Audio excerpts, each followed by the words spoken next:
Hello, welcome back to UCLARadio, and I'm here with the Show of the Week winner.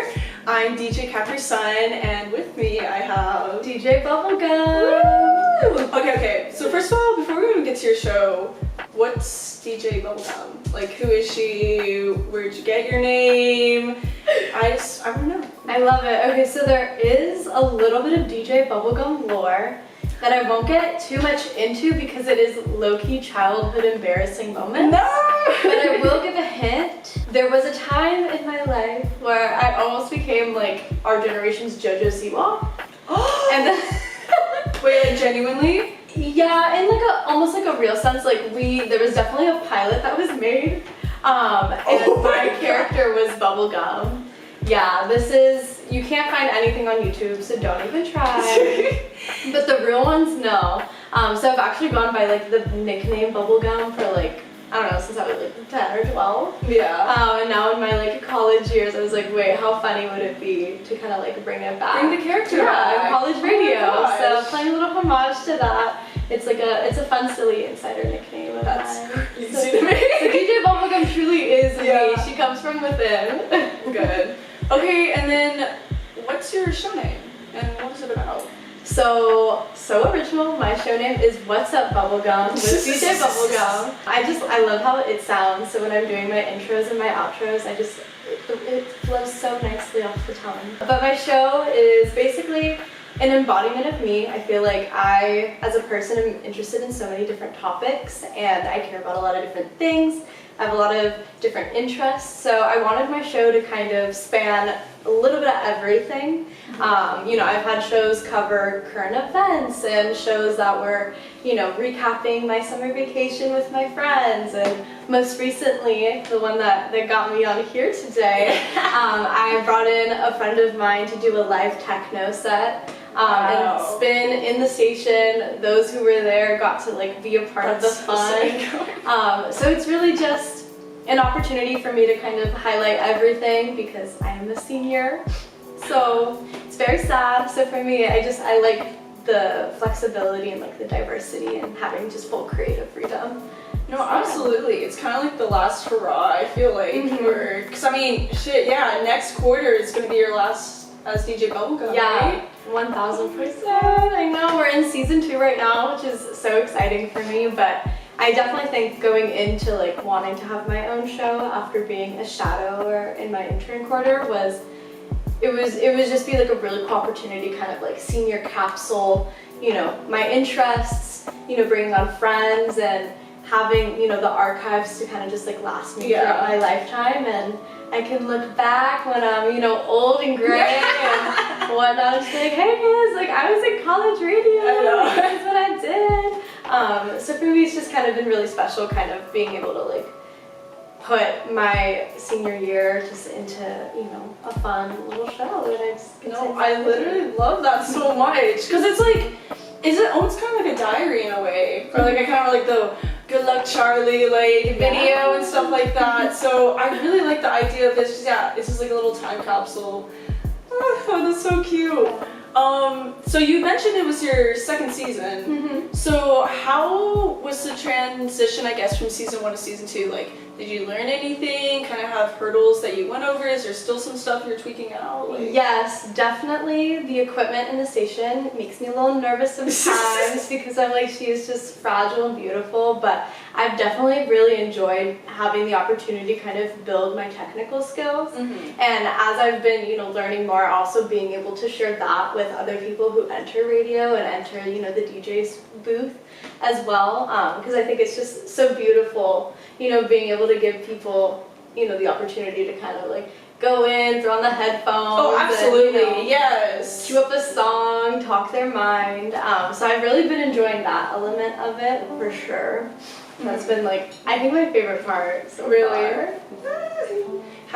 Speaking of favorites, have you had a favorite episode so far, or a couple? I know, because season 2 that you've had a shit ton of episodes already, but yeah, definitely. I think with season 1 and season 2, kind of like putting them back to back.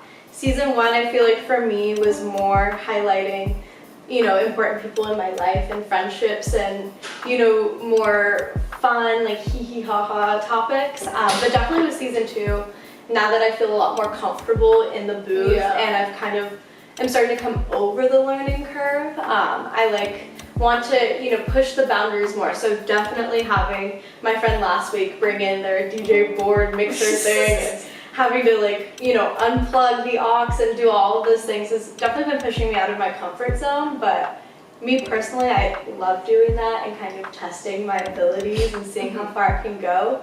So I always feel like every episode is a new learning experience for me and just kind of pushing myself to grow more. But in a very fun, creative, no pressure. Yeah, do whatever the fuck you want. Exactly. I love doing that. It's my favorite thing to do. Well, it sounds like it because, I'm trying to conceptualize your show. So, I can hear you have a whole ass DJ set, you talk about your life experiences and stuff like that, and I'm sure you incorporate music from time to time. I think I saw some of your playlists on your Instagram, which we'll link down below. Is so cute. I love DJ Bubblegum's graphics so much. Thank you. They're I know, you're so good at them. I was scrolling through, I was like, wait a second. So anyways, but I saw some playlist on there. So is it, again, it's kind of this mentality of do whatever you want, but can you is it a talk show? What exactly? It's a bit of both because music has always been such a huge influence in my life growing up. So I definitely knew going into curating and envisioning what my show was going to be. I wanted the music to relate to whatever I was talking about. So for one example, I had one show where it was just kind of meet the DJ, who do you hear talking to you every week? I'll finally, give you some more personal info. And, I played songs like Lovely Day by Bill Withers, because that's a song I grew up listening to all the time, because it was my parents' first dance song, or music by Rye or Unknown Mortal Orchestra, because I just have memories of listening to that and sitting in the backseat of my mom's car, going to school and things like that.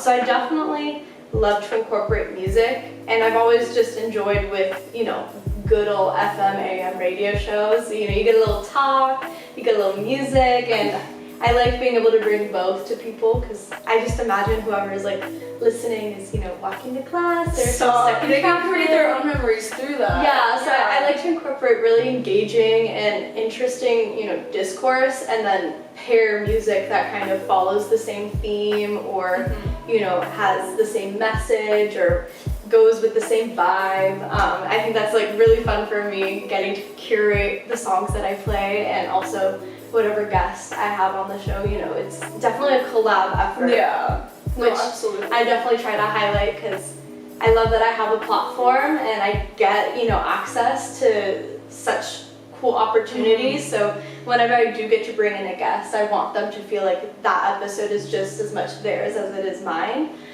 So it's really fun to kind of bounce ideas back and forth and be like, oh, you love this song because of this reason. Okay, let's highlight that too. So for me, that's definitely the best part of it. No, yeah, and you get to learn so much more about your guests and stuff like that. And so you just said right now, oh, I listen to that one too and stuff like that. I find that so cute. I love that. But you talk a lot about personal things, I guess, with your guests and everything. Has it always been a fun, lighthearted thing, or once you start getting into your personal life, I don't know if how does it feel treading that line? Are you very much open book, and does it ever get to anything really serious? So this, I feel definitely plays into, I'm a psychology major by day. Yes! So I definitely feel it plays into that, because I definitely think emotion is such a huge thing, everyone has emotions, but I definitely love that I can highlight and talk about feelings in ideas and thoughts in a way that is very transparent, because my hope is, for people who struggle with, those kinds of conversations or that kind of vulnerability, it can, maybe be inspiring, or maybe just for them to be like, wow, that's so cool, good for them, I like to at least be relatable in some sense. And I definitely think for me, I always kind of approach when talking about more personal things in the sense of ooh, if there's ever a rumor spread about me, you know, what I said, like, would that, you know, make me upset that I said it? Yeah. Like, you know, I try to think That's about like your it checkpoint. Yeah, I love that. Yeah, and there's also the aspect too of like there are things that are personal to me that I think also just, you know, should stay for myself as well. Yeah, of course. So in a way I am selective with how vulnerable, transparent I am, because at the end of the day, I don't know who's listening or how many people are listening. You never think someone's listening, and then you get a text from like one of your friends. You're like, oh my gosh, it's such a good episode. You're like, thank you. Right. Yeah. But I definitely am not opposed, at least to like more divisive topics, I guess you could say. You're like, still very much open to yeah, it. because I always want to approach it as objective and as sensitive as possible. Because again, you never know who's listening, and with a lot of, you know, things in the world, so complex. Like the same way that people are so complex, you know, I try to be mindful of that in the conversations that, you know, I lead and the people that I bring on. I definitely feel very confident in, you know, the guests that I have come on, especially for those episodes that are less lighthearted. So it's very exciting for me to kind of navigate that in a very welcoming and supportive environment for sure. Yeah, no, absolutely. And it's so important to have some of those conversations, even if it is a divisive thing, like to be educated on it. And if you have guests, especially if they have personal experience and stuff like that, like you said, you're confident with them. So like, I could like absolutely see that and how important it is. More than just like being something like fun and lighthearted, getting to learn something, be able to relate to your emotions, or seeing someone's other's perspective. Again, psychology major. So nosy in that way. I love to know what other people, you know, think, and I don't always want to listen to my own voice, of course, either. And just kind of treating the human experience as, you know, being complex, which I feel like is really cool about my show, because I just try to make it as fun and different as possible.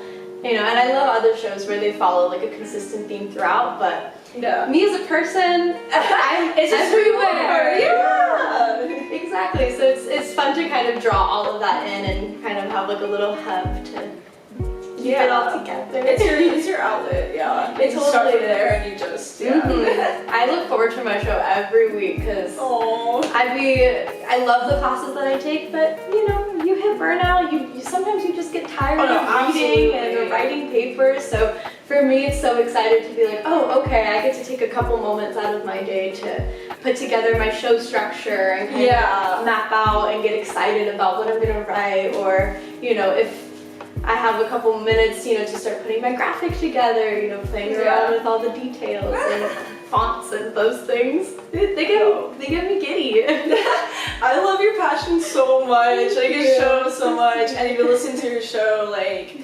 you do put a lot of thought into it, and That's it's so fun. Nice. So yeah. Thank you so much, Jimmy. No. Because I do it for me. I do it just for the memory. So it's always like so heartwarming, and I'm always so appreciative when other people, you know, recognize that, or they're just excited about it as I am. Absolutely. This is why you're show of the week. So. Oh, thank you. I'm so excited. Thank you guys. Keep listening. No, literally. But I have one more question for you, just to wrap this up. We were talking about music, talking about memories and stuff.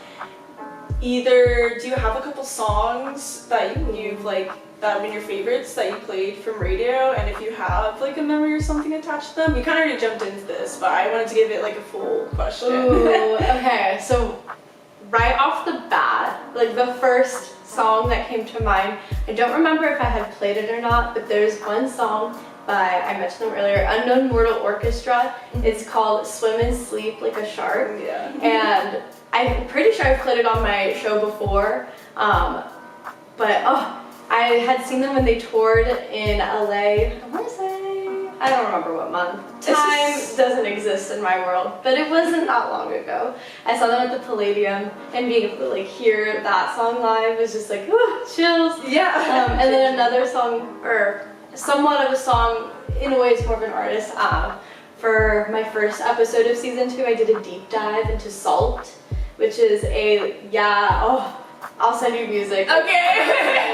I was like, take it back. It's like this UK, British, London collective, very elusive. Okay.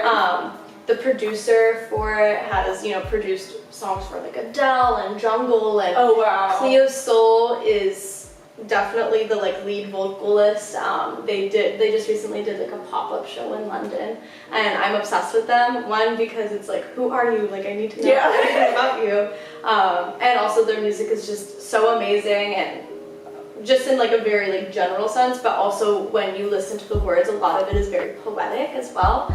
And when you look at when albums were released, it's very, on track with like social movements. They had one album that came out, I want to say it was on Juneteenth, and it was maybe like 20 or so days after George Floyd, and back in 2020, and they dropped this album. I think it was like over an hour long, kind of like talking into like the complexities of like the Black experience. And as beautiful as it was, it also, I think, was a very cool way to get people to listen to, and like listen to a perspective. Yeah, another way to make people understand what's going on. Yeah, so I definitely like geek out with music in that sense as well, because as much as I love, the experience of listening to a song, and sometimes it gives you chills, sometimes you get choked up, sometimes you just want to like bounce up and down.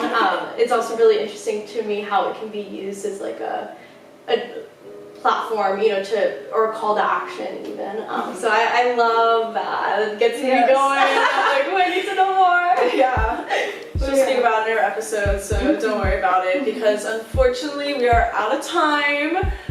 This has been great. If you want to quickly plug in your show though, like what day, what time and stuff. Yes, I'd love to. So definitely tune into What's Up Bubblegum by DJ Bubblegum. It's Wednesdays for the remainder of winter quarter, 3 to 4. And if you want to keep up with me for my inevitable last quarter, which is going to be next quarter, you can follow me on Instagram. It's at DJ Bubblegum, but with 3 B's, because the normal spelling was different, unfortunately. But I'm pretty active on there, at least as active as I try to be. You'll see my show graphics. I try to keep up with my archives as well, so if you've missed an episode, or you heard me, talk about an episode that piqued your interest, you can most likely find it in my Linktree as well. But yeah. Thank you so much. Bye.